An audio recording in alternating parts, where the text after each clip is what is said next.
तो इंदिरा गांधी ने इसके लिए बात की जनरल फील्ड मार्शल मानेकशॉ से। उन्होंने सेना प्रमुख मानेकशॉ से कहा, सैम मानेकशॉ से, कि आप अभी युद्ध कीजिए, हम आदेश देते हैं आप अभी युद्ध कीजिए बांग्लादेश पे, हम अपने पड़ोसियों को इस तरह मरते नहीं छोड़ेंगे, आप इस पे हमला कीजिए। उस समय ये पूर्वी पाकिस्तान था।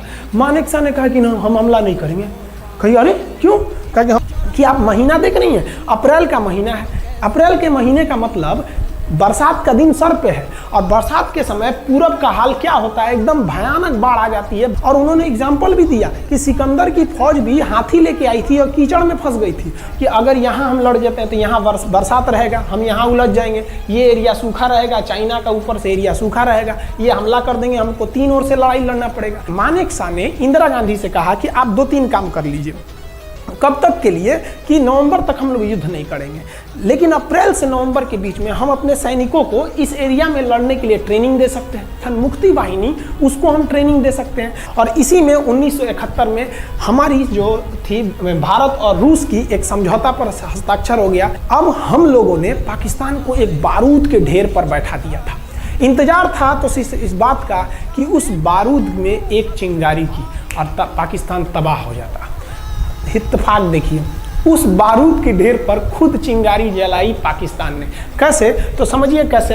हम लोग का था कि इधर हम लोग ऑफेंसिव हो जाएंगे, मतलब इधर भयानक हमलावर हो जाएंगे, और इधर हम लोग डिफेंसिव रहेंगे, मतलब इधर कम हमला करेंगे, ताकि हम लोग का मेन मकसद पाकिस्तान से युद्ध नहीं था।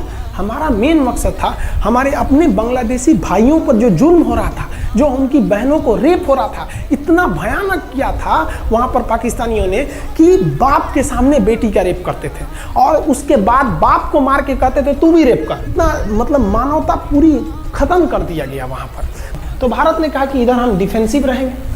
पाकिस्तान को ये खबर लग गई कि भारत ना इधर कमज़ोर है। अरे भैया, इधर हम कमज़ोर थोड़ी हैं, इधर कम सैनिक रखे हैं और इधर हम भयानक रखे हैं, तो इसका मतलब ये थोड़ी है कि लेकिन मगर है बाकी नामो निशा हमारा। कुछ बात है कि हस्ती मिट्टी नहीं हमारी, सदियों रहा है दुश्मन दौरे जहां हमारा। ये थोड़ी है कि हम कमज़ोर हो जाएंगे। भैया, कहा जाता है ना कि सोनार के घर का कचड़ा भी बनिया के बादाम से महंगा बिकता है। देखिए, हम लोग ठंडी का इंतजार ही कर रहे थे कि पाकिस्तान ने गलती कर दिया। उसने 3 दिसंबर को अचानक हमला कर दिया श्रीनगर पे, पठानकोट पर, चंडीगढ़ पर, यहाँ पर आगरा हवाई अड्डे पे तबातोड़ हमला कर दिया। एयरफोर्स का इतना भयानक हमला पाकिस्तान का भारत पर हुआ कि भारत देखते रह गया। धड़ पाकिस्तान की जहाजें एंट्री मार गई सब भारत में, उसकी एयरफोर्स एंट्री कर दी। इतना भयानक हमला था, इतना भयानक कि भारत का एक भी सैनिक नहीं मरा। समझ रहे ना कितना भयानक हमला था। अरे भाई, आप यहाँ पर घुस जाएंगे हमारे देश में तो क्या हो जाएगा भैया? मूस मोटैया लोढ़ा हुई, हाथी घोड़ा थोड़े हुई। भारत तो इसी का इंतजार कर रहा था। देहात में कहावत कहा जाता है कि रोए के रानी तले आँखिए खुदा गई। भैया, हम प्लाने कर रहे थे कि हमला करने के लिए कि आप हमारे पे हमला करिए दीजिए। अब विश्व का भी दबाव नहीं आएगा हमारे ऊपर कि भैया हमला तो आपने किया है, अब हम लोग छोड़ेंगे नहीं। भारत एकदम दृढ़ निश्चय कर लिया। इसी बीच पाकिस्तान को एक खतरनाक खबर लग गई। क्या थी खबर भाई? तो देखिए, पाकिस्तान को खबर लगी कि भारत की ज़्यादातर फौज इस पूर्वी पाकिस्तान की ओर डिप्लॉयड है, और यहाँ राजस्थान के जैसलमेर जिला में एक जगह है लोंगेवाला। उस लोंगेवाला में केवल और केवल 120 फौजी हैं।